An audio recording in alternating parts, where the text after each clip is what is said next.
नमस्ते, मेरा नाम साक्षी मिश्रा है और मेरे YouTube चैनल पर आपका बहुत स्वागत है। आज मैं बात करने जा रही हूँ मिस्टर मनमीत सिंह से, जिन्होंने हाल ही में कोविड-19 से रिकवर किया। आज वो हमें बताने जा रहे हैं कि उन्होंने क्या कुछ एक्सपीरियंस किया और क्या हम कर सकते हैं खुद को और अपने आसपास के लोगों को और सेफ रखने के लिए इस बीमारी से। तो आइए बातचीत शुरू करते हैं मिस्टर मनमीत सिंह से। नमस्ते मिस्टर सिंह, बहुत-बहुत स्वागत है आपका। थैंक यू वेरी मच हमसे बात करने के लिए। आई एम श्योर आपसे बात करना बहुत ही गाइडिंग एक्सपीरियंस रहेगा हम लोगों के लिए। जी। तो सबसे पहले मैं जानना चाहती थी कि आप व्हाट मेड यू फील कि आपको टेस्ट कराना चाहिए कोविड-19 के लिए? एक्चुअली ये अप्रॉक्सीमेटली 10th ऑफ सितंबर को ना मेरे को हल्का सा फीवर हुआ था और उस फीवर के बाद मुझे थोड़ा सा थकान महसूस हो रही। आई डिसाइडेड कि थोड़ा सा रेस्ट कर लेते हैं। तो 10th और 11th को मैंने ऑफिस नहीं गया था, मैं घर से ही वर्क फ्रॉम होम ही कर रहा था। मीनवाइल मुझे लगा कि थोड़ा सा फीवर कंटिन्यूशन मोड में है, तो मैंने अपना टेस्ट करवाया, which is I think 12th को कराया था। 12th ऑफ सितंबर को, 13th को वो पॉजिटिव आया था। अब आरटीपीसीआर टेस्ट होता है। ये आरटीपीसीआर टेस्ट में क्या है कि वो अपना एक तो नाक के अंदर से, नोज के अंदर से नीडल डाल के, दूसरा अपना गले से वो सैंपल लेते हैं। और इसमें क्या रेंज होती है, रेंज है फ्रॉम 10 to 40 तक का रेंज है, जिसमें मेरा रेंज जो था टेस्ट पॉजिटिव होने के बाद वो 16.35 था। तो which is consider as transmission disease. मतलब आप कोविड के इनिशियल सिम्टम्स को देखते हुए अगर देखा जाए तो रिस्क की कंडीशन में था, बट क्योंकि उसकी वजह से कोई बॉडी को हिट नहीं हो रहा था, तो डॉक्टर्स के अकॉर्डिंगली ये माइल्ड में ट्रीट किया जा रहा था। क्योंकि इसकी कैटेगरीज हैं, एक माइल्ड है, एक थोड़ा अबव कैटेगरी है और एक उसकी हाई कैटेगरी है। तो माय वाज एज माइल्ड। तो फिर उसके बाद अपना रूटीन डॉक्टर से जो डिस्कशंस किए, फिर रिपोर्ट शेयर की, फिर मैं होम क्वारंटाइन तो हो ही गया था। ओके, तो आपने कहाँ से टेस्टिंग करवाई थी? ये एक्चुअली अगर आप वेबसाइट जाएंगे आईसीएमआर की, तो उन्होंने ना रजिस्टर्ड कर रखे हैं। Thyrocare is one of the registered testing lab, और थायरोकेयर एक नोबल है। 2 लैब्स हैं जो एनसीआर के लिए रजिस्टर्ड है। मे बी दिल्ली में और भी डिफरेंट पेंदट पे हो रही है, जिनकी प्राइसिंग वगैरह सारी चीजें उन्होंने कर रखी है। मगर ये टेस्ट वो after consulting with the doctor, उनका प्रिस्क्रिप्शन हो तभी करते हैं। ये नहीं कि आप नॉर्मली टेस्ट के लिए किसी को बुलाओ और कर लो। And formally I also gone through with this process. I discuss with the doctor. Doctor ने फिर प्रिस्क्रिप्शन में दिया कि भाई टेस्ट करा लिया जाए, तब वो टेस्ट हुआ। थायरोकेयर से मैंने कराया है। Noble is one of lab which is doing. Okay, तो अकॉर्डिंग टू यू आपको क्या लगता है, क्या रीजन रहा होगा that you got the infection? Actually मैं इंफ्रास्ट्रक्चर इंडस्ट्री को बिलोंग करता हूँ, तो मेरे ना डिफरेंट लोकेशन पे मेरा आना जाना रहता है। मेरा आगरा, फिरोजाबाद हो गया, लखनऊ, सूरत, डिफरेंट जगह मेरा आना है। क्योंकि फ्लाइटें बंद थी तो इसलिए कहीं आउट ऑफ स्टेशन लंबा नहीं जा रहे थे। जहाँ हो सकता था, जहाँ गाड़ी से रीच कर सकते थे, तो we are able to use to go Firozabad, Agra, Lucknow, Etawah वगैरह। मैं वहाँ पे हमारी कंस्ट्रक्शन साइट्स हैं। तो मीटिंग्स वाइज तो देखा जाए तो रीच काफी वाइड है कि काफी लोगों से मिलना होता है। डेली 50 से 100 लोगों का मीटिंग है ही। कभी साइटों पे, कभी डिपार्टमेंट्स में जा रहे हैं, कभी गवर्नमेंट ऑफिस में जा रहे हैं। ये बहुत मुश्किल होगा कि ये बता पाना कि किससे इन्फेक्ट हुआ। मगर ये जरूरी नहीं कि किसी ऐसे बंदे से इन्फेक्ट हुआ हो उसको सिम्टम्स हो। हो भी सकता है उसको सिम्टम्स ना हुए हो, उसको कोविड हुआ और मेरे को ट्रांसमिशन उसने ट्रांसफर कर दिया हो। उसकी बॉडी इतनी इम्यून सिस्टम उसका स्ट्रांग हो, उसको पता ही ना लगाओ। जो कि मुझे हिंट लगता है कि वन ऑफ माय जीएम इन आगरा, उसका हुई, आई थिंक वो बंदा सिर्फ अकेला बंदा है जिसको मैंने हैंडशेक किया था पिछले 10 दिनों में। अदरवाइज सबसे हाथ जोड़ के अपना जैसे ही ग्रीटिंग करना या हेलो दूर दराज से करना, सोशल डिस्टेंसिंग को मेंटेन करना, तो मेरे जो जितनी ध्यान में आता है, जितना मेरा मेमोरी मुझे कहती है, तो मुझे लगता है कि उससे मुझे टच हुआ होगा और वो बॉडी में उसकी फिट रही होगी तो उसका फ्री हो गया होगा, उसको पता नहीं चला होगा, तो मेरे को वो कंटिन्यू हो गया। तो आपके घर में कितने लोग हैं? सबको हुआ था या सिर्फ आपको हुआ था? इनिशियल सिर्फ मेरे को कोविड पॉजिटिव आया, उसके बाद मेरे क्लोज सर्कल के अंदर फैमिली में मैं, मेरा ब्रदर, मेरी वाइफ, मेरे फादर, हम लोग साथ रहते हैं और साथ में हमारा एक वर्किंग के लिए एक लड़का है हमारे साथ जो घर के टेक केयर करता है सारी चीज़ों का। तो हम 4 लोग पे, तो और जो मेरे नियर एंड डियर जो मतलब डेली जिनसे मिलता हूँ वो 3-4 लोग वो भी थे। तो हमने सबका टेस्ट कराया था, इंक्लूडिंग मेरा जो ड्राइवर है उसका भी कराया था। तो 9 के 9 लोग नेगेटिव निकले, किसी को पॉजिटिव नहीं हुआ था, सिर्फ मुझे था। फिर बाकी सब कुछ ठीक ही रहा था।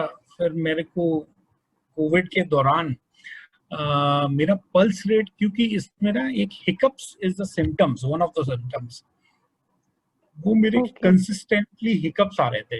अगर मैं खाना खा रहा था रात को 2-2 बजे तक हिकअप्स आए हैं, उसकी वजह से मेरा पल्स रेट गिर गया था।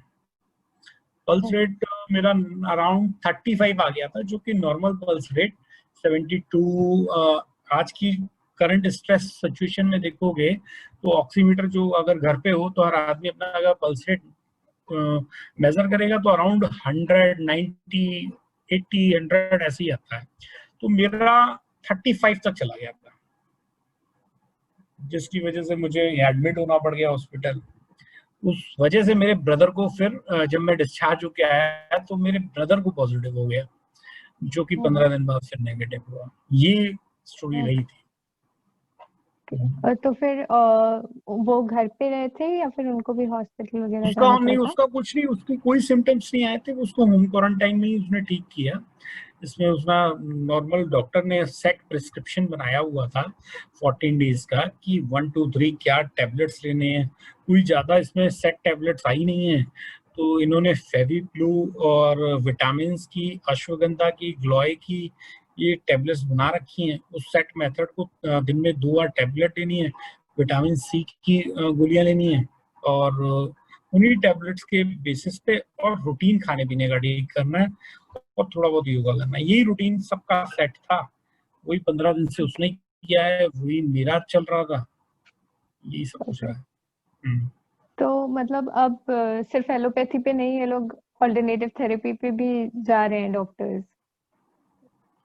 100% एलोपैथी भी नहीं है, 100% ऑल्टरनेटिव थेरेपी लाइक आयुर्वेदिक, उन सब चीजों को नहीं कहेंगे, बट क्या है कि समटाइम्स रिक्वायर एलोपैथी। अगर आप योगा करेंगे तो आप बॉडी के इम्यून सिस्टम को अपग्रेड कर लेंगे, बट स्टेबल करना है, इमीडिएट स्टेबिलिटी चाहिए, इमीडिएट आराम चाहिए, तो बट ऑब्वियस है एलोपैथी पे जाना पड़ेगा। जी। तो आपका हॉस्पिटल का एक्सपीरियंस कैसा रहा, मतलब मेडिकल स्टाफ का और इन ट्रीटमेंट टर्म्स ऑफ का? हॉस्पिटल थोड़ा सा डरावना था हॉस्पिटल, क्योंकि हॉस्पिटल में मैं मैक्स पकड़गंज में एडमिट था। मेरे लिए सबसे बड़ा चैलेंज ये था कि मेरे को बेड नहीं मिल पाया था। बेड के साथ साथ मेरे साथ चैलेंज था कि I am require one room. तो बेड के लिए वार्ड थे। उन्होंने क्या है, हर हॉस्पिटल को दिल्ली गवर्नमेंट से रेस्ट्रिक्शंस हैं, गाइडलाइंस हैं कि वो अपने हॉस्पिटल के बाहर एक हॉस्पिटल के बेड का चार्ट लगाएंगे कि कितने बेड थे, कितने यूज्ड हैं और कितने अवेलेबल हैं, कितने रूम थे, कितने यूज्ड हैं, कितने अवेलेबल हैं। तो इसके अकॉर्डिंगली सब हॉस्पिटल 0 पे लगा चुके थे। I use to call Yashoda, I use to call, मेरी बात हुई वैशाली मैक्स में, फिर मेरे को मैक्स पकड़गंज में with the reference of few peoples थोड़ा कनेक्शन लगाना पड़ा, तब जाके मुझे बेड मिला। तो बेड मिलना भी अपने आप में एक बहुत बड़ा चैलेंज है, तो जितना हो सके घर में ही रहा जाए। और मैं थोड़ा घबरा गया था इनिशियल डेज में, जिस वजह से मुझे हॉस्पिटल जाना पड़ा, जो कि मुझे लगता नहीं था कि जरूरी था, बाद में पता चला। और अगर आप हॉस्पिटल का स्पेसिफिक एक्सपीरियंस पूछें तो हॉस्पिटल में ये रहा, इनिशियल बेड की दिक्कत रही, फिर उसके बाद जब एडमिट हो गए तो मेरा मेन डॉक्टरों को ये था कि ड्यू टू कोविड मेरे को कुछ ज्यादा दिक्कत नहीं थी, कोई सिम्टम्स नहीं थे ऐसे, बट मेरा जो हार्ट बीट नीचे जाना, पल्स रेट नीचे जाना, उसकी वजह से डॉक्टरों ने मेरा एक हेलोमीटर वगैरह सब कुछ लगा के रखा।